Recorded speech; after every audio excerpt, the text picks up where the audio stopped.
¿Cuál es el valor que tiene esta encuesta? ¿Cuál es, digamos, la importancia de esta primera encuesta nacional sobre personas con discapacidad que se presentó hace 2 días? Primero que nada, que la línea base. Y con línea base quiero expresar que no hay proyecto en el mundo que pueda ejecutarse si es que no sé de dónde parto. La línea base, digamos, es la primera temperatura o el informe analítico inicial. Digo, ¿cómo estoy? Para yo poder realizar cualquier cambio o inversión, que es al final lo que se interesa, es hacer una inversión para hacer los cambios y las mejoras, ¿no es cierto?, a través ya sea de fundaciones, ONGs, el mismo Estado, ¿no es cierto?, necesito saber dónde estoy, para luego poder medir las mejoras. Por lo tanto, este es un primer instrumento que me dice cuál es la línea base, 1 y 2, que es también lo más importante, que es hecho por un órgano del Estado. Por lo tanto, no tiene carácter oficial. Esta es la línea que permite, digamos, conocer la realidad y por lo tanto a partir de planificar las políticas públicas para las personas con discapacidad. Hasta antes de esta encuesta no había esa información base con la cual le permite al Estado, a las instituciones tener un panorama claro de la desgraciadamente de las personas con discapacidad. no teníamos. Por ejemplo, CONADI se inició el año pasado un proyecto en Tumbes, justamente el programa piloto, donde el gran tema que teníamos con el Ministerio de Economía y Finanzas para el tema de iniciar el proyecto era justamente ese, la línea base. Y justamente quien realiza esa línea base, en ese caso fue un censo, fue justamente el INEI, sobre las 220.000 personas. Bien, pero en algunas regiones, pero a nivel nacional no había información clara. Nunca. Sino que quería poner el ejemplo porque era justamente el tema es la línea base. Antes de iniciar cualquier proyecto, reforma, mejora, programa, o proyecto o actividad, mientras no tenga una línea base, es poco probable que alguna institución pueda apoyar. Entonces, yo creo que ahí radica el tema de que es la primera muestra real que tenemos. Sí. Antes de esta encuesta, cuando no se dio esta información, se presumía que cuántas eran las personas con discapacidad. Es que había muchos datos. Se hablaba de 3 millones, creo, ¿no? Porque se ponía como 10%, como una especie de cifra internacional de que el 10% de la población suele sufrir discapacidad, ¿no? Sí. Como una tasa internacional, pero no tiene ningún sentido, ¿no? Simplemente haciendo un análisis básico, elemental, de una madre que tiene poca alimentación, o de padres drogadictos, ¿no es cierto?, que vienen de condiciones a veces de extrema pobreza, ¿no es cierto? Es lógico suponer que la mayor cantidad de personas que tienen discapacidad están viniendo de zonas donde son más pobres, ¿no es cierto? O sea, yo estoy casi convencido que si vieron las encuestas, seguramente zonas como Huancavelica, zonas como Puno, donde van a presentar la mayor cantidad, por otra razón, que al momento de atención al parto también se produce el inicio de la discapacidad. Una mala, servicio de salud en la infancia, en la primera infancia, produce problemas de discapacidad. Esta encuesta revela también eso que señalas de que, digamos, relación de discapacidad con niveles económicos. Sí.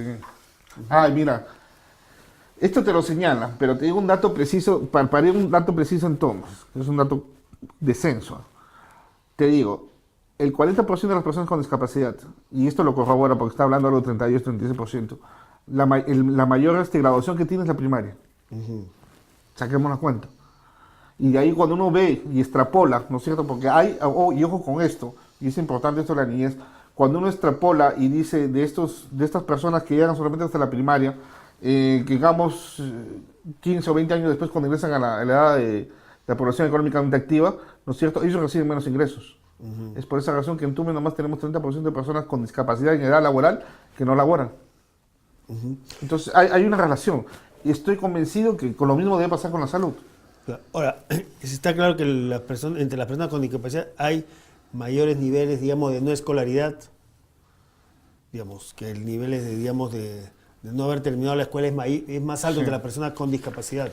Sí, en el caso sí, lo tenemos aquí mismo en la encuesta, está ocurriendo eso. O sea, y los niveles de pobreza también, digamos, el promedio nacional de pobreza monetaria que se mide es más o menos 25% según el INEGI, ¿no? Hay algunos cuestionamientos sobre la metodología, pero bueno, esa es la cifra oficial de 25%. Entre las personas con discapacidad, tengo entendido que los índices de pobreza son mayores. Sí. ¿Es así? Sí.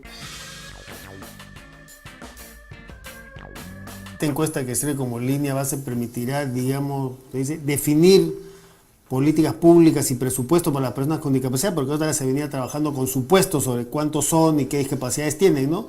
¿Cuál es la importancia esto para empezar a definir políticas públicas? ¿Cree que a partir de esta encuesta se deben reformular las políticas públicas y los presupuestos en este tema?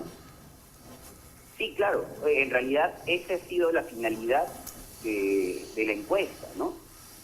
poder visibilizar una población que generalmente no aparecía. Es increíble que hayamos tenido que esperar hasta el 2013, bueno, 2012 que se realizó, el 2013 que salen los resultados, para poder visibilizar una población que está tan con nosotros, ¿no?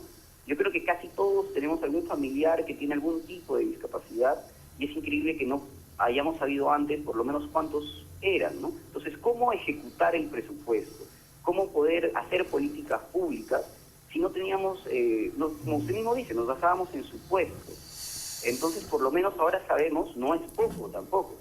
Según esta encuesta, es el 5% de la población. Entonces, en ese sentido, tampoco no es que sea... Es una gran parte de la población, es una población importante, y como tal, justamente, eso debe servir para que se dé mayor énfasis en las OMAPEP, en las OREDIs, que el mismo gobierno central, todos los ministerios tengan una perspectiva, una visión de discapacidad y de cómo proteger los derechos de este colectivo, ¿no? ¿Y cómo estamos en políticas públicas a favor de las personas con discapacidad en la, digamos, promoción, protección, defensa de los derechos de las personas con discapacidad? La situación en el Perú es una situación un poco contradictoria, digamos, ¿no? Legalmente, digamos que podemos decir que no estamos mal, incluso yo podría decir que tal vez estamos bien. La nueva ley general de personas con discapacidad, la 29963, es una de las mejores leyes, yo creo, incluso a nivel mundial, que implementa en su gran mayoría lo estipulado por la Convención de Naciones Unidas. En ese sentido cambia la perspectiva del enfoque médico al enfoque social. Entonces, y así como la ley, también existen determinadas iniciativas un poco más pequeñas que pone al Perú, al menos en el ámbito jurídico, en una posición más o menos expectante, ¿no? Hay mucho por regular todavía, ¿no? Digamos que primero falta el reglamento, que sale el reglamento de la Ley General de Personas con Discapacidad, pero también falta que se regule, por ejemplo, todo el tema de ajustes razonables, que se especifique bien el tema de digamos, cuantificación de la discapacidad para lo que podría ser el tema de la cuota de empleo. Pero digamos que no es poco lo que se ha hecho legalmente, ¿no? Claro. Al pasar al hacer, digamos, de políticas públicas, digamos, ahí sí puede ser que haya mayores problemas, porque claro, por ejemplo, existen las OMAPEP, existen las OREDI, pero muchas veces son oficinas olvidadas dentro de los gobiernos regionales o de los gobiernos locales.